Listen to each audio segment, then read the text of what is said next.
तो अगर लोगों की मांग रहेगी तो फिर आएंगे, वो चलते कूदते ही आएंगे, नदी फांदते हुए क्यों नहीं आएंगे, लेकिन आएंगे। दादा समय कम बचा है, पार्टी उटी गठन होगा कि नहीं होगा? देखिए हमारी जो कोर कमेटी है, जो हिडन टीम है, वो अंदर से बहुत सारा काम कर रही है। आंदोलन से उठा दिया गया, उसमें आप अपनी क्या भूमिका निभाएंगे, वार्ता का विफल होती है क्या करेंगे? देखिए कल की अगर वार्ता विफल होती है तब लोग फिर से आंदोलन के लिए बात होंगे और बिल्कुल तब तक चक्का जाम रहेगा जब तक एक ग्रामीणों की मांग तो सुनी नहीं जाती है। बड़ा दुर्भाग्य लगता है कि हम लोग कैसे लोकतांत्रिक भारत में हम लोग कैसे गर्व करते हैं कि दुनिया का सबसे बड़ा संविधान भारत के पास है, दुनिया की सबसे पॉलिटिकल व्यवस्था भारत में, हम लोग सिर्फ गर्व करते हैं, दिखावा करते हैं, जबकि धरातल में लोकतंत्र जैसा शब्द कहीं नहीं है, ना धरातल पर संविधान का अनुपालन हो रहा है। अगर वास्तव में हो रहा है तो मैं मीडिया बंधु जो कि लोकतंत्र के चौथे स्तंभ में और जिन्होंने समाज को हमेशा आईना दिखाया, मैं उनके माध्यम से हुक्मरान के साथ साथ तमाम लोगों को जो लोग संविधान की दुहाई देते हैं और ये गर्व करते हैं कि भारत का संविधान दुनिया का खूबसूरत और बड़ा संविधान है, उसी संविधान का जो आर्टिकल 21 है, जो हमारा मौलिक अधिकार है, उसमें साफ साफ लिखा है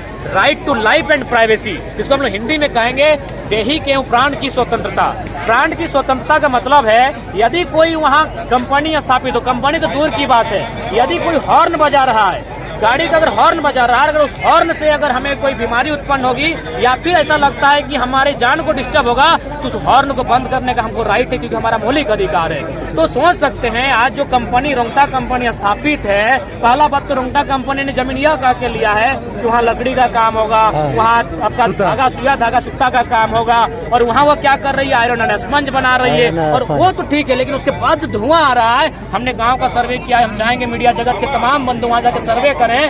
खेती जो है वो काली हो चुकी है, वहाँ के चावल काले हो चुके हैं, वहाँ के साग सब्जी काले हो चुके हैं, और एक बच्चा जो बहुत दर्दनाक कह सकते, एक मासूम सा 8 साल का बच्चा, इतना बड़ा उसका चेहरा फूल जाता है कैंसर के कारण और वो मौत हो जाता है। और एक बच्चा देखे उसका मैंने गुप्त अंग में हुआ है, पीछे गुप्त जो भाग है शरीर का, वहाँ देखे चीर फाड़ हुआ है। यानी समझ सकते हैं कहाँ है भारत का संविधान और किस मौलिक अधिकार की हम दुहाई दे रहे हैं, किस अनुच्छेद आर्टिकल 21 की हम बात कर रहे हैं कि आज एक मामूली कंपनी, इस देश में न जाने अनगिनत कंपनियां हैं, अगर एक मामूली छोटी सी कंपनी अगर इंसान के जीवन को इतना तार तार कर रही है, तो बाकी बड़ी बड़ी कंपनियां जिनका सीधा सरकार से संपर्क है, वो लोग कितना तहस नहस कर रही है। इसीलिए मेरा मानना है ऐसी कंपनी जो पर्यावरण पे फिट नहीं बैठती है, जो प्रकृति से तालमेल नहीं बैठा पाती है, जो मानव जीवन को बाधित करती है, ऐसी कंपनी कितना भी विकास का बात क्यों ना करे, ऐसी कंपनी का संचालन नहीं होना चाहिए। हम लोग उसके लिए पुरजोर आंदोलन करेंगे, उसके लिए हम लोग तिथि बना रहे हैं। नई नियोजन की 60 कोटि का विरोध हो रहा है,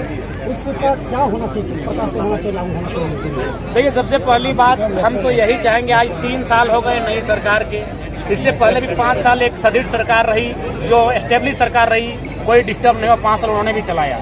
तो इनके पास मुझे लगता है इनकी मनसा साफ नहीं है। यदि इनकी मनसा साफ होती तो ये बिहार राज्य की नियोजन नीति को स्टडी करते, क्योंकि हम लोग बिहार राज्य से ही कट कर अलग, हम तो स्वीकारते, बिहार हमारा बड़ा भाई है, हम बड़ा भाई से अपना हिस्सा छोटा भाई अलग ले लिए हैं, तो फिर छोटा भाई के हिस्से में बड़ा भाई टांग क्यों उड़ाएगा, चाहे बिहार रहे, बंगाल रहे, उड़ीसा रहे। हम खुले मंचों में कहेंगे कि हमने हिस्सा आपसे अलग लिया है, तो हमारा हिस्सा हमारे लिए हो, तो नियोजन पॉलिसी हमारे लिए हो। अब देखिए यहाँ क्या होगा, 60-40 की बात हो रही है, 40 में ऑल ओवर इंडिया के लोग आएंगे और वे लोग 40 में आ जाएंगे, लेकिन जैसे ही यहाँ नौकरियां करेंगे फिर वो अगला टर्म में 20 साल बाद 25 साल बाद वो 60 में आएंगे और फिर नए 40 ऑल ओवर इंडिया नए लोग आएंगे, फिर वे 20-25 साल बाद 60 में आएंगे। क्योंकि ये भी पॉलिसी एक है कि जो लोग यहाँ सरकारी नौकरी कर लेंगे उनके बच्चों को झारखंडी होने का आरक्षण मिलेगा। यानी फिर जो लोग आज 40 में आएंगे कल 60 में आएंगे, फिर कल 40 में आएंगे, परसों 60 में आएंगे, और एक दिन डेमोग्राफी बदल जाएगी, एक दिन जनसंख्या का स्तर बदल जाएगा, और फाइनली झारखंड जहाँ के लोग भोले भाले हैं, सरल हैं, खेतीबाड़ी करने वाले,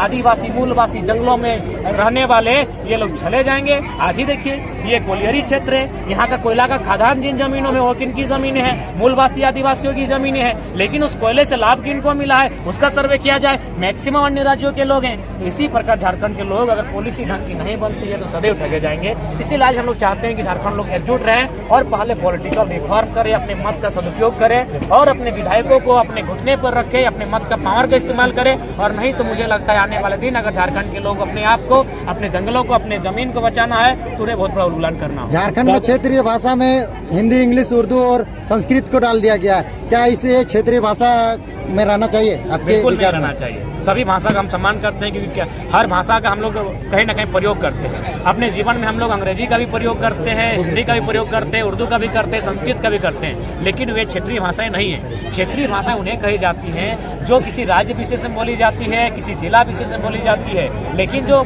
कम से कम आधे भारत में बोली जाती है, कोई भाषा संपूर्ण भारत में बोली जाती है, कोई विदेशों में बोली जाती है, वो कभी क्षेत्रीय भाषा हो ही नहीं सकती है। तो मुझे नहीं लगता है कि यहाँ की जो गवर्नमेंट है उनकी जो सोचने की शक्ति है वो काम कर रही है। अंग्रेजी हद है यार, एकदम हद है, और हंसने का विषय है अंग्रेजी यहाँ की क्षेत्रीय भाषा। हालांकि अभी सुने अब फिलहाल तो अपडेटेड हम लोग हैं नहीं, क्योंकि काफी दिनों से हम लोग भी डिस्टर्बेंस है, लेकिन ये भाषाएं किसी प्रकार से क्षेत्रीय भाषाएं नहीं हो सकती। दादा एक बात ये जो अभी नियोजन नीति अगर 60-40 लागू हो जाता है देश में, हमारे झारखंड में, तो यहाँ के स्टूडेंट कह रहे हैं कि विधानसभा घेराव करेगा, तो आपका इसमें कैसा रहेगा? बिल्कुल, हम लोग स्टूडेंट के साथ करने से करना मिलाकर रहेंगे, स्टूडेंट के साथ रहेंगे, स्टूडेंट के बीच रहेंगे और स्टूडेंट बन के रहेंगे। हम लोग हमेशा रहे स्टूडेंट के साथ रहे हैं, चाहे खतियानी आंदोलन हो, भाषाई आंदोलन हो, हम लोग तो हमेशा आंदोलन के बीच रहे, आंदोलन के साथ रहे। और साल भर से तो घर द्वार भूल ही गए हैं। घर द्वार क्या हो रहा है घर में हमको पता तक नहीं चलता है, हमारे गाँव में क्या घटित हो रहा है वो हमको पता तक नहीं चल रहा है। तो कहीं ना कहीं हम लोग स्टूडेंट के साथ हैं, वो लोग जिस प्रकार का आंदोलन तैयार करेंगे उस आंदोलन में हमारी भूमिका रहेगी। दादा 2024 में सबसे ज्यादा सोशल मीडिया में वायरल हो रहा है कि 2024 में जयराम महतो जनता पहाड़ में देखिए हम लोग पहले कहा कि हम लोग संवैधानिक स्तर से राज्य में बदलाव व्यवस्था परिवर्तन के लिए सोचेंगे। हालांकि हमारी सोच बहुत दुर्लभ है और काफी मने टफ सोच है, लेकिन ऐसा बात नहीं कि हम लोग बजा रहा है उसको बंद करिएगा। लोगों ने प्रयास किया है कि पॉजिटिव वे में मत का प्रयोग करते हुए लोगों को, हालांकि हम लोग प्रयास ही कर रहे हैं अभी तक, एक अच्छा बदलाव हो, नहीं तो कोई गलत नहीं है। जनता पहाड़ में सरकार बन ही जाए, इन दुष्टों से लड़ने के लिए, ऐसी बेईमान कंपनियों से लड़ने के लिए तो कोई बुरा नहीं है। जहाँ प्रत्येक दिन जहाँ इंसानों की हत्या हो रही है, जीव जंतुओं की हत्या हो रही है, जब किसी को दिख ही नहीं रहा, बाजा बंद करिएगा। तो किसी को मजबूरी में इंसान क्या अरे बाजा जो गाड़ी में बाहर है क्या?